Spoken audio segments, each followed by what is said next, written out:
সবাই বলো ক। খ খ স্যার আসবেন পারি। তো কি রকম আমি স্যার? ও আপনি তো মাস্টার। এর তো পরে এসে বেশি কথা, সে তুই এদিকে আয়।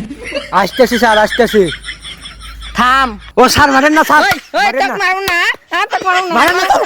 স্যার স্কুল পড়ার টাইম এসে আবার বাজে হেল করো না, হ্যাঁ স্যার। এরপর তো আমার ডাস্টার কবি, ডাস্টার বুঝছিস? ঠিক আছে স্যার, এরপরে তো ডাস্টারই কমু। ঠিক আছে যা ভাই। ঠিক আছে স্যার বসতেছি। সবাইকে পড়ালা করছিস? না স্যার আমি তো পড়ি নাই স্যার। আমার রয়েছে তাহলে তুই এদিকে আগে আয়। স্যার আইছি। ওই তাহলে তুই ক সমুদ্রে কয় কেজি পানি আছে? সাগর টাগর কিছু বুঝি না, মুতলি তাসা বেশি পানি হয়। ওই অত সব বাদ তুই দাঁড়া। কি হয়েছে? লবণ বানাতে কদিন লাগে? ও স্যার লবণ যে কয়দিন হয় এটা তো আমি কোয়া পারি না, কিন্তু আমি মুতলি পারি নুনটা বাড়ায়। তুই কি মদ খাওয়া চেক করছিস? না স্যার আমি তো নুন খাই, এর লেগে আমার মতো নুনটা। ওই অত হিসাব বাদ, আমি গণিতে ওই বাংলা পড়া পড়ে পারবো না।